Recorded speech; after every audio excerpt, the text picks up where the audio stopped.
Yo, this is Marcus, and I'm doing a video on the transmutation.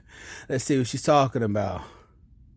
I identified myself as transgender for years, and when I started to feel confused and ashamed about my developing body, I asked everyone in my life to call me by a new name and use male pronouns to refer to me. I went through a social transition from female to male. Everyone in my life immediately affirmed my new identity. That's crazy.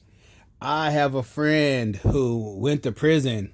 I ain't gonna bust her out because I have respect for her, but she came home and she called me, and I thought I was talking to like a little boy in middle school or something. And she said she was getting um testosterone therapy. She had a little beard. I wanted to ask her if she got hair on her titties and shit. She probably got hair on her ass crack now, but her voice sounds weird to me. Like I feel sad for her. You know what I mean? And her voice, this lady, this transmutation right here, sounds the same way. God bless her though. Let's go. Identity. The constant affirmation, both active and passive, solidified me in my transgender identity. No one meant to lock me into an identity that would later leave me broken, ashamed, and more confused than before. They were really all just being nice. But the social transition eventually wasn't enough, and I soon felt I needed to take testosterone. And when that wasn't enough, I had a double mastectomy. And when that still wasn't enough, I had a total... She had a double mastectomy. That's like she chopped her chi-chis off. You gotta be bold to be a transmutation out here. Just like for all the straight heterosexual males out there. How much would they have to pay you to cut your nuts off? That's wild. God bless her though. Let's go. A total hysterectomy, including the removal of my uterus, cervix, fallopian tubes, and both ovaries. There's no point of contentment during a gender transition. We get fleeting... She didn't get that clit cut off though, you feel me? moments of euphoria, but ultimately one step leads straight into the next. And I thought that in the end I could really become a man, but all I became was a mutilated and abused version of my old self. That's why I call them transmutations. If there's any young people out there and you're thinking of going under the knife and taking hormones and stuff like that, I'm going to tell you, you are perfect how you are.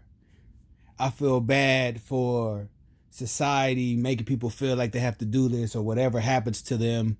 They might have issues, childhood issues that come back and make them feel this way.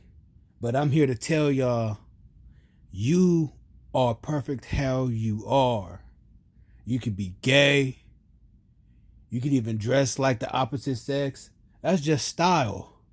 But you shouldn't feel any pressure on yourself to go and chop your nuts off or have a mastectomy or anything like that. Don't do it. Love yourself more. Let's see what else she has to say. Social transition is a big deal, and we're lying when we say that any of this is reversible. I identified myself as transgender for years. It's sad. She said it left me mutilated and more confused. That's horrible. I wouldn't wish that on nobody.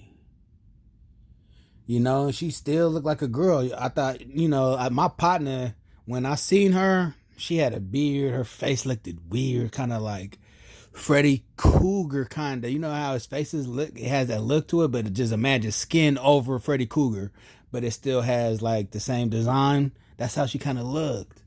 And I felt bad for her, because she's like one of those people who like go get tattoos on her face and try to put an image out there. But then when you actually get to speak to her, she's cool and she's soft-hearted and she's a good person. So don't let the world turn you cold and make you feel like you have to be a certain way. If you was touched as a little kid or anything of that nature, probably go talk to somebody and get your mind right, But you are important, and you don't have to defile yourself, mutilate yourself, or live up to anybody else's standards. It's your boy Marcus. Holla at your boy.